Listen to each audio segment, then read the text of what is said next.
Em outubro de 2019 eu adoeci.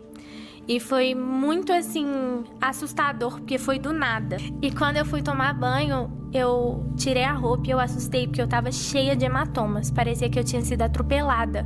E nessa hora, minha mãe se desesperou. Ela falou assim, filha, vai pro hospital agora.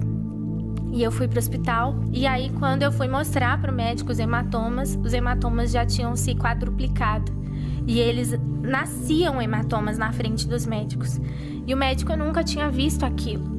E aí ele, só um minuto que eu vou chamar outro médico. E aí veio esse médico, ele, só um minuto que eu vou chamar outro médico. E começou a chamar um, outro, até que já tinham vindo 15 médicos. E nenhum dos médicos sabiam o que eu tinha. E a gente começou a procurar os melhores médicos que a gente podia. E eu fazia exames, tinha um dia que eu fazia 75 exames. E nada, ninguém sabia o que eu tinha. E tipo, a gente já tinha procurado os melhores médicos do Brasil. E sentar na frente de um dos melhores. E ele falou assim, olha, tem coisas que a medicina não é capaz de explicar. Tem doenças que a gente não entende. E o que a gente entendeu, a gente fez os exames mais tops, os mais avançados. E tudo consta como inconclusivo. Tem doenças que a medicina ainda não sabe que existe. E a gente não consegue explicar o que a filha de vocês tem. E aí a gente entrou no carro para voltar para Belo Horizonte, para procurar outro médico, ou hospital, ou qualquer coisa do tipo. E nisso que a gente foi voltar, o Senhor me deu uma visão.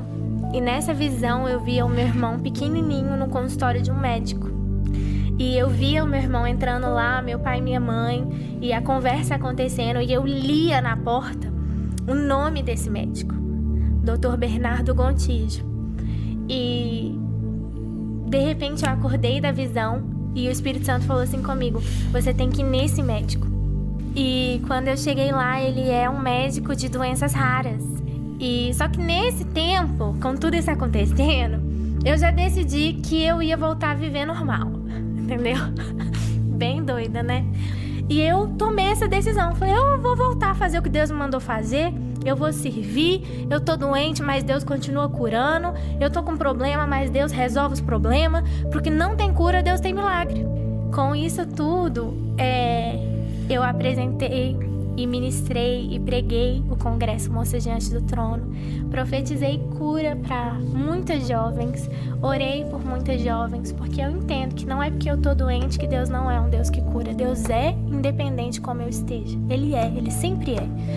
E nesse processo todo, eu recebo uma ligação de uma pastora de Manaus, de uma agenda que estava marcada, né, antes de eu adoecer. E ela falou assim, oi Lu, tudo bem? Eu tô ligando pra... Aí eu pensei, né, cancelar, Covid. Ela falou assim, pra confirmar. E aí eu tava pronta pra falar com ela, né, pastora? Infelizmente eu não vou poder ir e tudo. E aí quando eu fui falar com ela, o Espírito Santo falou assim comigo, você vai. E quando eu cheguei, essa é a parte mais linda. Quando eu cheguei, tinha uma salinha, sala pastoral, assim, né? O pessoal chama de sala VIP, mas eu não gosto desse termo. Aí tinha a sala ali e quando eu entrei, tinha um cara tomando soro na veia. O que eu achei que era soro na veia.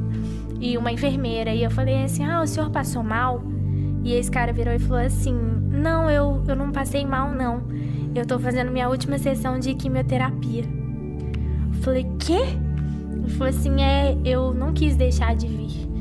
E eu tenho um câncer terminal. Eu tenho um câncer de 11 centímetros.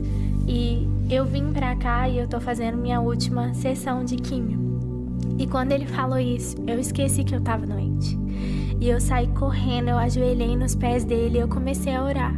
E eu orava e eu falava, Senhor, cura a vida desse homem, Deus, cura a vida desse homem. O Senhor morreu na cruz pelas nossas dores e enfermidades também, Senhor, cura a vida dele.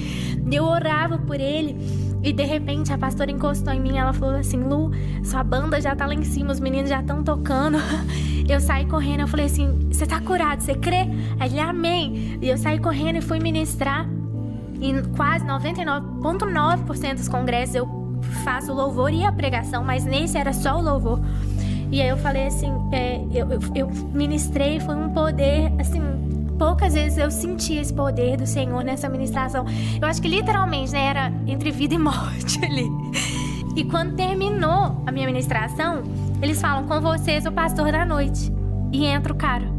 ele vira e fala assim, ó, tem 11 anos que eu luto contra o câncer e eu já tô no estágio terminal, mas enquanto eu viver eu vou fazer o que Deus me chamou pra fazer. E ele começou a pregar e eu lembro que eu falei, nossa, 11 anos que as pessoas oram por ele, quem sou eu?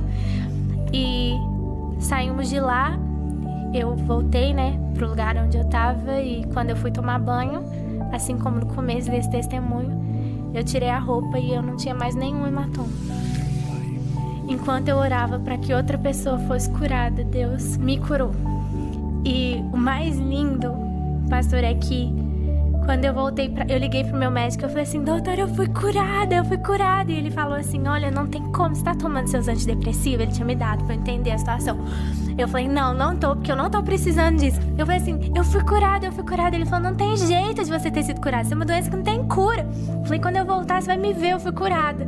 E quando eu voltei, ele e os 15 médicos atestaram que eu fui a primeira pessoa a ser curada dessa doença. E pra finalizar, nesse dia que eu recebi o atestado de cura, e eu recebo um WhatsApp.